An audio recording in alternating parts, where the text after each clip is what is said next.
Hi friends, ഇന്ന് നമ്മൾ കേൾക്കാൻ പോകുന്നത് നീ വരുവോളം 8-ാം ഭാഗം. രചന ആമിക, അവതരണം ബിൻസു ഷിജി. പ്രണയം ഒരു മനോഹര സംഗീതം പോലെ അവരുടെ ജീവിതത്തിൽ പെയ്തിറങ്ങി. കോളേജിലേക്കുള്ള യാത്രകളായിരുന്നു അവരുടെ സ്വപ്നങ്ങൾക്ക് നിറം പകർന്നിരുന്നത്. പാതി വഴിയിൽ സ്കൂട്ടർ ഒതുക്കി ശ്യാമിൻ്റെ ബൈക്കിന് പിന്നിലിരുന്ന് കാറ്റേൽക്കുമ്പോൾ അവൾക്ക് വല്ലാത്തൊരു അനുഭൂതിയായിരുന്നു. ആരും കാണാത്ത ഇടവഴികളിൽ കൈകോർത്ത് നടക്കുമ്പോൾ വാക്കുകളില്ലാതെ തന്നെ അവർ പരസ്പരം വിട്ടുകൊടുക്കില്ലെന്ന് ഉറപ്പിച്ചിരുന്നു.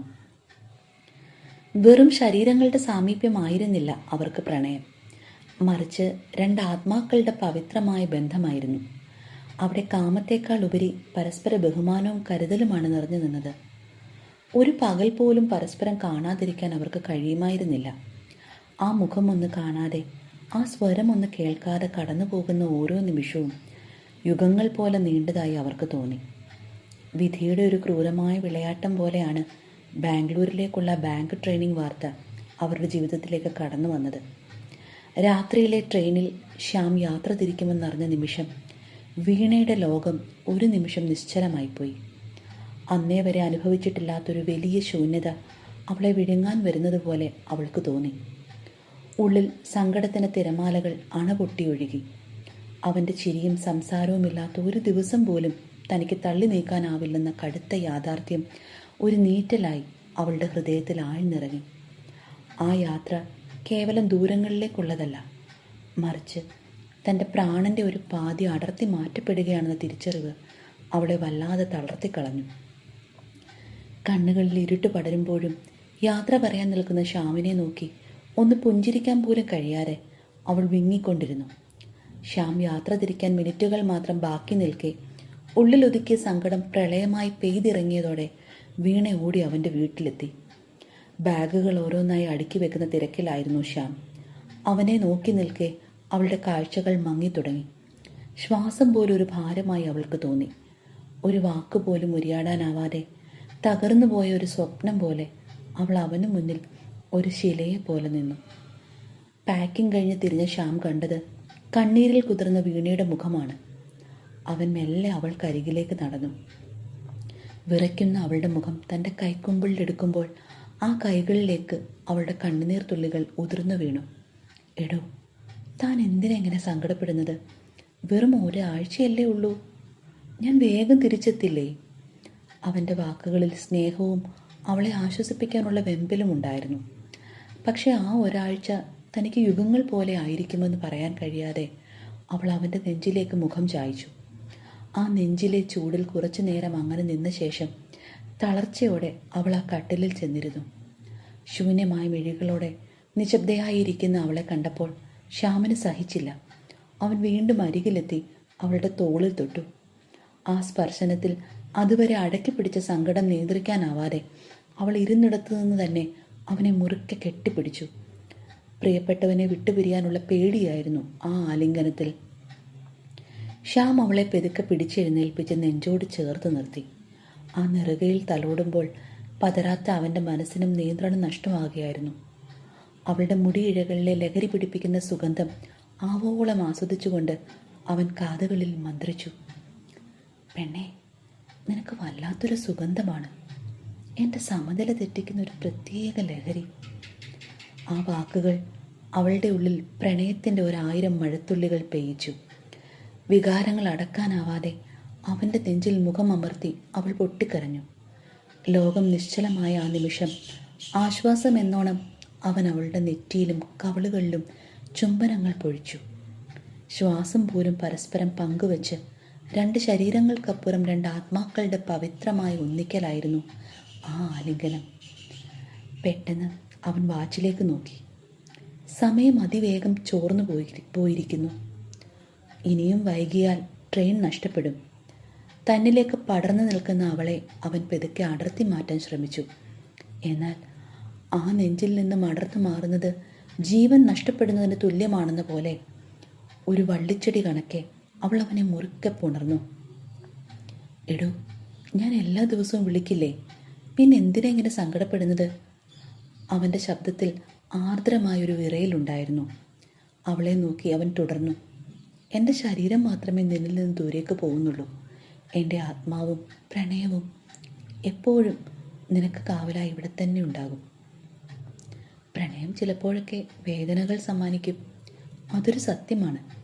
പക്ഷേ നമ്മുടെ പ്രണയത്തിൽ ഒരിക്കലും നോവുകൾ ഉണ്ടാകരുതെന്ന് ഞാൻ ആഗ്രഹിക്കുന്നു.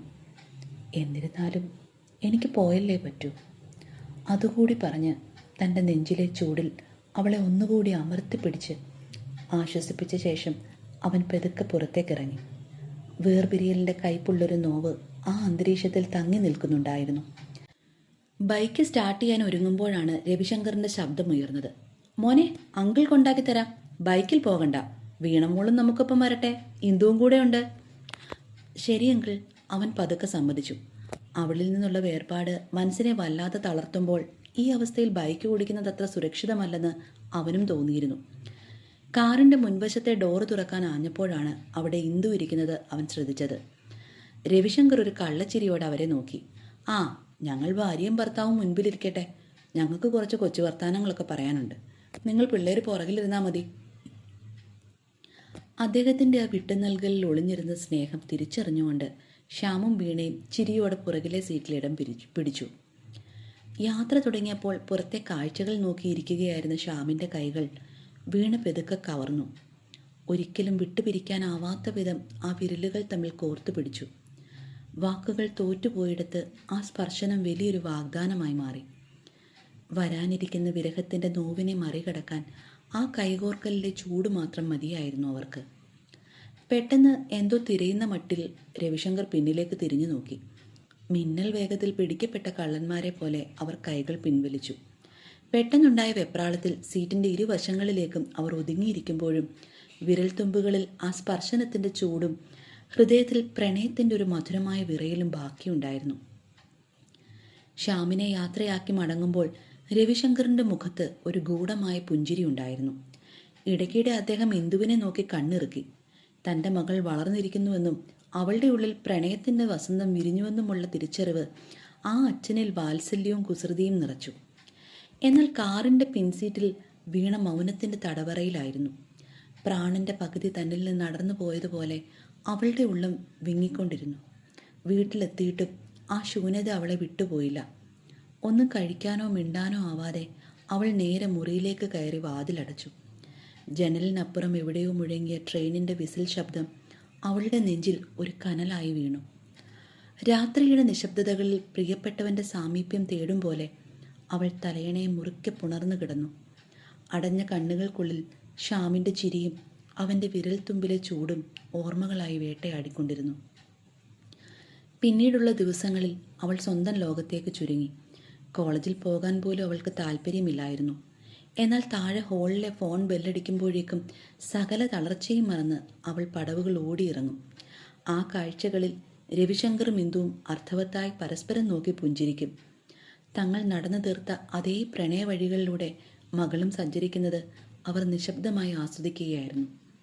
3-4 ദിവസങ്ങൾക്ക് ശേഷം ഒരു നിശബ്ദമായ രാത്രിയിൽ ഭക്ഷണമെല്ലാം കഴിഞ്ഞിരിക്കുമ്പോൾ വീണ പെതുക്കെ രവിശങ്കറിനരികിലെത്തി. അവളുടെ മുഖത്ത് ഗൗരവവും എന്നാൽ അതിലേറെ പരിഭ്രമവും നിഴലിക്കുന്നുണ്ടായിരുന്നു. പപ്പ, എനിക്കൊരു കാര്യം പറയാനുണ്ട്. രവിശങ്കർ കയ്യിലിരുന്ന പുസ്തകം മടക്കി വെച്ച് മകളെ കൗതുകത്തോടെ നോക്കി. അതെന്താ മോളെ ഇപ്പോൾ ഇങ്ങനെ ഒരു മുഖപൂര? ഇന്ന് വരെ നീ പപ്പയോടൊന്നും പറയാൻ മടിച്ചിട്ടില്ലല്ലോ. നിനക്ക് എന്തു വേണമെങ്കിലും പപ്പയോട് ധൈര്യമായി പറയാം. എൻ്റെ മോൾ പറയൂ. ഒരു നിമിഷം അവൾ തല കുനിച്ച് തൻ്റെ കാൽവിരലുകളിൽ നോക്കി ആലോചനയിൽ മുഴുകി. പിന്നെ ദീർഘമായൊന്ന് ശ്വാസം വലിച്ചുവിട്ട് രവിശങ്കറിനെയും ബിന്ദുവിനെയും മാറി മാറി നോക്കി അവൾ പെതുക്കെ പറയാൻ തുടങ്ങി. നിങ്ങൾ എന്നോട് ക്ഷമിക്കണം. ആദ്യമായി ഞാൻ നിങ്ങളിൽ നിന്ന് ഒരു വലിയ കാര്യം മറച്ചു വെച്ചു. അവളുടെ ശബ്ദത്തിൽ നേരിയൊരു ഇടർച്ചയുണ്ടായിരുന്നു. താൻ ജീവശ്വാസം പോലെ കൊണ്ടു നടക്കുന്ന, നെഞ്ചിൽ അമർത്തി വെച്ചിരിക്കുന്ന ആ വലിയ രഹസ്യം മാതാപിതാക്കളുടെ മുന്നിൽ അനാവരണം ചെയ്യാൻ പോകുന്നതിൻ്റെ പരിഭ്രമത്തിൽ അവളുടെ വിരലുകൾ തമ്മിൽ കോർത്തു പിടിച്ചു. മുറിയിലെ നിശബ്ദതയിൽ അവളുടെ ആ തുറന്നു പറച്ചിലിനായി കാതോർത്ത് രവിശങ്കറും ഇന്ദുവും ശ്വാസമടക്കിയിരുന്നു. കാറിലിരിക്കുമ്പോൾ രവിശങ്കർ പിന്നിലേക്ക് തിരിഞ്ഞു നോക്കിയ ആ നിമിഷം അവളുടെ മനസ്സിനെ വല്ലാതെ പൊള്ളിക്കുന്നുണ്ടായിരുന്നു. തങ്ങളുടെ കൈകോർക്കൽ അദ്ദേഹം കണ്ടിരിക്കുമോ എന്ന ഭയം ഉള്ളിൽ കനലായി അവശേഷിക്കുന്നു. കാര്യങ്ങൾ പിടികിട്ടിയിട്ടും ഒന്നും അറിയാത്ത ഭാവത്തിൽ രവിശങ്കറും ഇന്ദുവും പരസ്പരം നോക്കി. ഒരു മികച്ച നടനെ പോലെ രവിശങ്കർ തൻ്റെ ഭാവങ്ങൾ മറച്ചു വെച്ച് പൊട്ടൻ കളിച്ചു നിന്നു. പപ്പ, ഞാൻ ചെയ്തത് തെറ്റാണോ എന്ന് എനിക്കറിയില്ല. പക്ഷേ ശ്യാമിനെ ഞാൻ വല്ലാതെ സ്നേഹിച്ചു പോയി. അവനില്ലാതെ എനിക്ക് പറ്റില്ല പപ്പ. പ്ലീസ് എന്നെ മനസ്സിലാക്കണം. ഏറെ നേരത്തിന് ശേഷം പുറത്തേക്ക് വന്ന അവളുടെ വാക്കുകൾ കണ്ണുനീരിൽ മുങ്ങിപ്പോയി. അവൾ പറഞ്ഞു നിർത്തിയതും അതുവരെ ശാന്തനായിരുന്ന രവിശങ്കറിൻ്റെ മുഖം പെട്ടെന്ന് രൗദ്രഭാവം പൂണ്ടു. കയ്യിലിരുന്ന ഗ്ലാസ് അദ്ദേഹം വല്ലാത്ത ദേഷ്യത്തോടെ തറയിലേക്ക് എറിഞ്ഞു. ചില്ല് ചിതറിത്തെറിക്കുന്ന ശബ്ദം ആ വീടിനുള്ളിൽ ഭീകരമായി മുഴങ്ങി. നടക്കില്ല. എൻ്റെ മകൾക്ക് ആര് വേണമെന്ന് ഞാൻ തീരുമാനിക്കും. നിനക്കുള്ള ചെറുക്കനെ ഞാൻ കണ്ടെത്തിക്കൊള്ളാം. നീ അതറിയേണ്ട കാര്യമില്ല. അയാളൊരു സിംഹത്തെ പോലെ അലറി. ജീവിതത്തിൽ ആദ്യമായി പപ്പയുടെ ഈ ഭീകരരൂപം കണ്ട വീണ നടുങ്ങിപ്പോയി. ഹൃദയം തകർന്ന മുഖം പൊത്തിക്കരഞ്ഞുകൊണ്ട് അവൾ തൻ്റെ മുറിയിലേക്ക് ഓടി. രവിശങ്കറിൻ്റെ അപ്രതീക്ഷിതമായ ഈ പൊട്ടിത്തെറിയിൽ ശ്വാസം പോലും വിടാൻ മറന്ന് ഇന്ദു പകച്ചു നിൽക്കുകയായിരുന്നു. മകൾ മുറിയിൽ കയറി വാതിലടച്ചു എന്ന് ഉറപ്പായതും ഇന്ദു പരിഭ്രമത്തോടെ അദ്ദേഹത്തിൻ്റെ തോളിൽ തട്ടി പെതുക്കെ ചോദിച്ചു, എൻ്റെ രവി, എന്താ ഈ കാണിക്കുന്നത്? മോളോട് അങ്ങനെയൊക്കെ സംസാരിക്കാൻ അവൾ എന്ത് തെറ്റാ ചെയ്തത്? അവളുടെ ഇഷ്ടമല്ലേ നമുക്ക് വലുത്. ശ്യാമിനെ പോലൊരു കുട്ടിയെ കിട്ടാൻ നമ്മൾ ഭാഗ്യം ചെയ്യണ്ടേ? എന്നിട്ടും എന്തിനാ അവളോട് ഇങ്ങനെ ദേഷ്യപ്പെട്ടത്? ഇന്ദുവിൻ്റെ വെപ്രാളം നിറഞ്ഞ ചോദ്യങ്ങൾ കേട്ടതും രവിശങ്കറിൻ്റെ മുഖത്തെ ഗൗരവം അലിഞ്ഞു. അദ്ദേഹം പെതുക്കെ അവരെ നോക്കി കണ്ണിറുക്കി ചിരിച്ചു. ചുമ്മാ ഒരു പടക്കം പൊട്ടിച്ചതാടോ, വലിയൊരു സന്തോഷം വരാനിരിക്കുകയല്ലേ. അതിനു മുമ്പ് അവൾ കുറച്ചൊന്ന് സങ്കടപ്പെടട്ടെ. സങ്കടം മാറുമ്പോൾ കിട്ടുന്ന സന്തോഷത്തിനാണല്ലോ മാറ്റു കൂടുതൽ. അദ്ദേഹം അടക്കി പിടിച്ച ചിരിയോടെ മന്ത്രിച്ചു. എന്നാലും ഇതിത്തിരി കൂടിപ്പോയില്ലേ?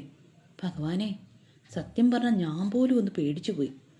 ഇന്ദു നെഞ്ചിൽ കൈവച്ച് ശ്വാസം വിട്ടു. എടി ഭാര്യയെ, നാളെ കഴിഞ്ഞ് ശ്യാം വരുമ്പോൾ അവൻ്റെ മാതാപിതാക്കളെയും ഇവിടെ എത്തിക്കാനുള്ള സെറ്റപ്പുകൾ ചെയ്തിട്ടുണ്ട്. അവർക്ക് നമ്മളൊരു സർപ്രൈസ് കൊടുക്കണ്ടേ? നമ്മുടെ ഈ സന്തോഷം അവർക്കും ഒരു വലിയ അത്ഭുതമാകട്ടെ. രവിശങ്കറിൻ്റെ കണ്ണുകളിൽ കുസൃതി തിളങ്ങി. ഓ, ഈ അച്ഛനെയും മകളെയും കൊണ്ട് ഞാൻ തോറ്റു. ഇന്ദു ചിരിയോടെ തലയിൽ കൈവച്ചു. എന്നാൽ മുറിയിൽ തലണയിൽ മുഖം അമർത്തി വീണ ഏങ്ങലടിച്ച് കരയുകയായിരുന്നു. ആശ്വാസം എന്നോണം അടുത്തേക്ക് വന്ന ഇന്ദുവിനെ അവൾ ദേഷ്യത്തോടെ ആട്ടിപ്പായിച്ചു. പപ്പയോട് പറഞ്ഞേരെ, ശ്യാമല്ലാതെ വേറൊരുത്തൻ എൻ്റെ കഴുത്തിൽ താലി കെട്ടില്ല. അവനില്ലാതെ എനിക്കൊരു ജീവിതമില്ല. വേണമെങ്കിൽ ഞാൻ എന്നും നിങ്ങളുടെ മകളായി ഇവിടെ തന്നെ കഴിഞ്ഞോളാം. പക്ഷെ മറ്റൊരു വിവാഹം അത് ഈ ജന്മം നടക്കില്ല.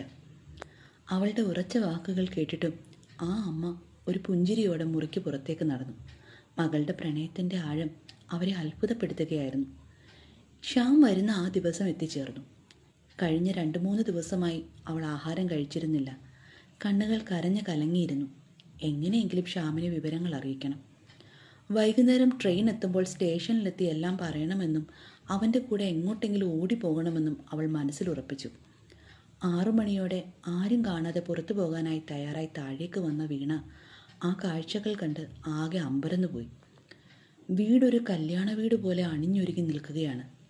ഉമ്മറത്ത് തെളിഞ്ഞു നിൽക്കുന്ന വലിയ നിലവിളക്കിൻ്റെ വെളിച്ചം അവളെ കൂടുതൽ അസ്വസ്ഥയാക്കി. ആരെയും ഗൗനിക്കാതെ വേഗത്തിൽ പുറത്തേക്ക് കടക്കാൻ തുടങ്ങിയ വീണയുടെ കാൽച്ചുവടുകളെ തടഞ്ഞുകൊണ്ട് രവിശങ്കറിൻ്റെ ശബ്ദമുയർന്നു. മോളെ, ഈ നേരത്ത് നീ ഇതെങ്ങോട്ടാ? ആ ചോദ്യം കേട്ട് വീണ പാതി വഴിയിൽ തറഞ്ഞു നിന്നു. അവൾ പെതുക്കെ തിരിഞ്ഞ് അച്ഛനെയും അമ്മയെയും നോക്കി. ഇന്ദുവിൻ്റെ മുഖത്തെ ശാന്തത കണ്ടപ്പോൾ അവളുടെ ദേഷ്യം ഇരട്ടിച്ചു. എനിക്കൊന്ന് പുറത്തു പോകണം പപ്പ. എന്താ ഇവിടെ നടക്കുന്നത്? എന്തിനാ വീട് ഇങ്ങനെ ഒരുക്കി വെച്ചിരിക്കുന്നത്? എനിക്കൊന്നും മനസ്സിലാവുന്നില്ല. അവൾ വിയർക്കുന്ന കൈകൾ അമർത്തിപ്പിടിച്ചു. നീ ഇപ്പോൾ എങ്ങും പോകണ്ട.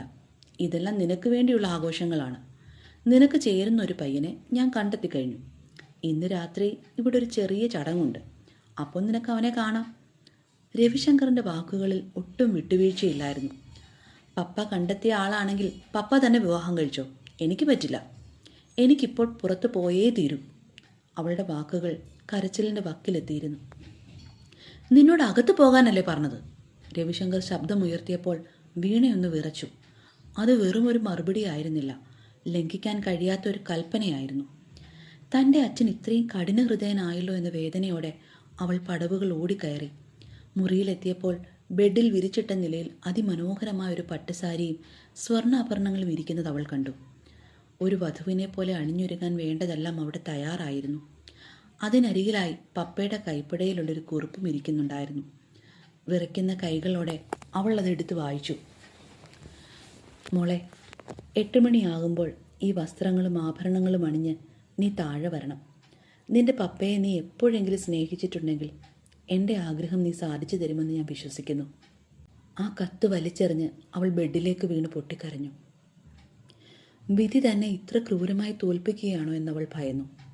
ശ്യാമിനെ അവസാനമായി ഒന്ന് കാണാൻ പോലും കഴിയാതെ മറ്റൊരാളുടെ ജീവിതത്തിലേക്ക് നടന്നു കയറേണ്ടി വരുമെന്ന ചിന്ത അവളെ തളർത്തിക്കളഞ്ഞു. സമയം 8 മണിയായി. അച്ഛനോടുള്ള സ്നേഹവും ബഹുമാനവും കാരണം ഒടുവിൽ അവൾ ആ സാരി ഉടുത്തു. ഒരു യന്ത്രത്തെ പോലെ ആഭരണങ്ങൾ അണിഞ്ഞ് കണ്ണാടിക്ക് മുന്നിൽ നിൽക്കുമ്പോൾ ആ കണ്ണുകളിൽ പഴയ തിളക്കമുണ്ടായിരുന്നില്ല. സ്വന്തം അവസ്ഥയെ ശപിച്ചുകൊണ്ട് വിറയ്ക്കുന്ന കാലുകളോടെ അവൾ പടവുകൾ ഇറങ്ങി. ഹാളിൽ നിറയെ ആളുകൾ. എല്ലാവരുടെയും ശ്രദ്ധ അവളിലായിരുന്നു. ഓരോ പടി ഇറങ്ങുമ്പോഴും അവളുടെ ഹൃദയമിടിപ്പ് കൂടി വന്നു. നിറഞ്ഞ കണ്ണുകളോടെ അവൾ ആൾക്കൂട്ടത്തിനിടയിൽ ഒരാളെ മാത്രം തിരഞ്ഞുകൊണ്ടിരുന്നു. തുടരും. അടുത്ത ഭാഗവുമായി കാണും വരെ ബൈ ബൈ. Stay safe.